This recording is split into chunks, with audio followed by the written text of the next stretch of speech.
everybody, and welcome to the Tony Show, where we talk about questions of the world together. My name is Tony. If you've been recently watching me, I'm sorry about not coming on YouTube for a while. I have been kind of busy. So, if you've been keeping track, we're going to be doing the letter K today, since last time we did the letter J. And I thought of an animal starting with the letter K. I decided to do a bird since it's been a while.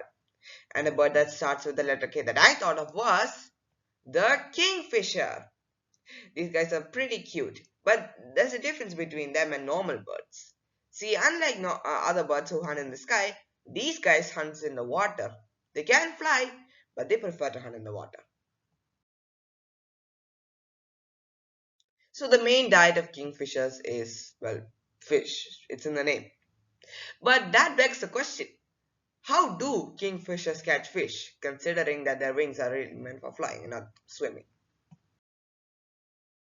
Well, I'm going to be answering that question today. But before that, if you like my videos, please consider liking and subscribing to my channel so you never miss any one of my videos. Alright, let's get into it. I'm going to be breaking this down into like a few steps so that you can keep track. The first step is called the setup. What does this mean? Let me explain.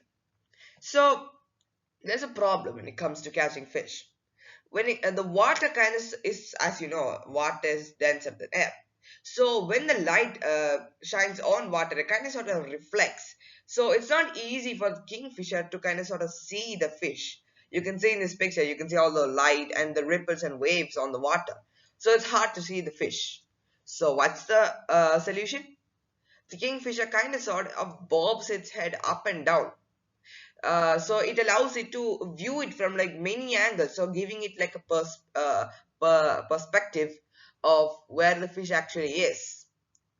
And no, I'm not going to be doing the bobbing motion with my own head. You're not going to see me doing it.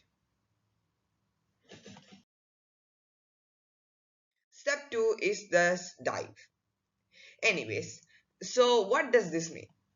So once a kingfisher is ready, it launches into a dive known as a plunge dive. It can fly up to speeds of 25 miles an hour. That's really fast, especially for this kind of bird. As you can see in this picture, it is diving into the water. So what happens is, there's a few factors that affects this. First up is aerodynamics. What it does, it tucks its wing tightly against the body so that there's less surface area, allowing it to cut through the water like a knife through butter. So like it's given in the text, a living arrow. And second of all, it's really held with the beak. So its long beak, as is mentioned, like a dagger, is shaped like a wedge, which allows it to enter the water with almost zero splash. Since there's less surface area, it won't create that much of a like a wide impact on the water.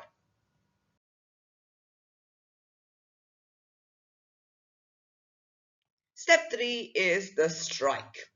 So when it comes to the strike, it has a few things that helps it with the strike. First is known as the twin forebay. I'm sorry if you can't read it that way, but I'll explain it.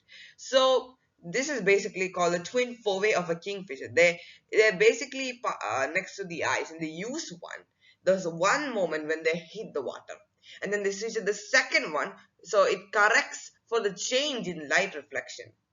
Basically meaning it allows it to adjust and correct its vision whenever it goes into the water. The second thing that they use is the nictitating membrane. It's basically a transparent third eyelid.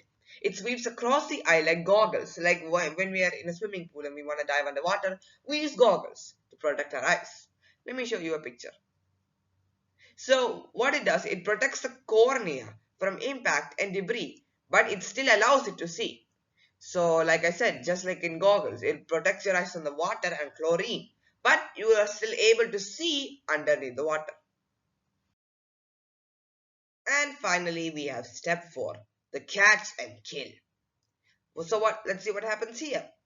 So first, the kingfisher will actually, once it snatches the fish, it'll fly back to the surface and just return to its perch. It's not going to eat it inside the water. So then what happens? The finish. This is basically where it kills the fish.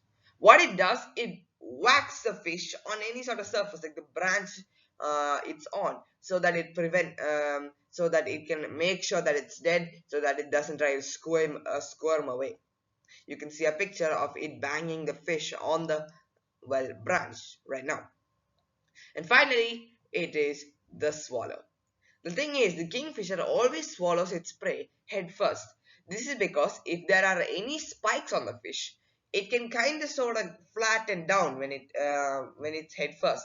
That way, it will make sure that it doesn't what do you call injure the throat of the kingfisher while it eats it. And once that's done, it will take a nap.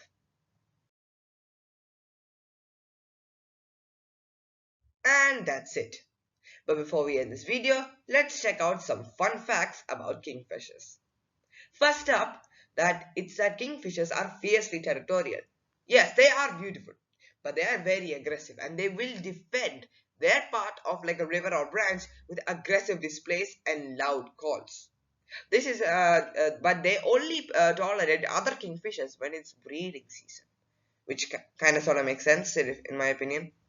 The second fact is that they are one of the few animals which can see clearly in two different mediums, meaning that they can see clearly in both what do you call air, like around them, or if they're in water, they can also see clearly. This is because of like an oily substance on their eyes, which prevents them from damaging their eyelids when they switch between the two different mediums. The third fact, the stomach acid of a kingfisher allows it to swallow its prey whole. This is because their stomach acid is super strong.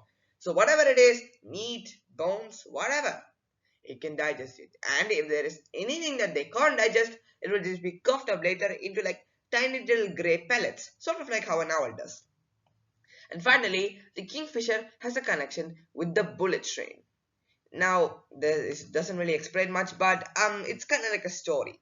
So back then, when bullet trains in Japan, they were exiting the tunnel, it would create some sort of a sonic boom, which is really not good both for the people inside the train and outside. So what did they do? The lead designer was actually what do you call an avid bird watcher. What they realized is that they saw that the kingfisher has like a wedge-shaped beak, so by modifying the train's snout like the kingfisher, it allowed it to actually not just be 15% more energy efficient, but also it allowed bullet trains to be 10% more faster. It just shows that whatever humans created, it was almost completely uh, adapted from nature. Shows that how marvelous and magnificent our world and its natural environment is. And that's it for today. Thank you for listening to me talk about kingfishers, the spearheads or fishermen of the animal kingdom. Once again, please consider liking and subscribing to my channel so that you never miss any of my videos. And until next time, I'll see you soon.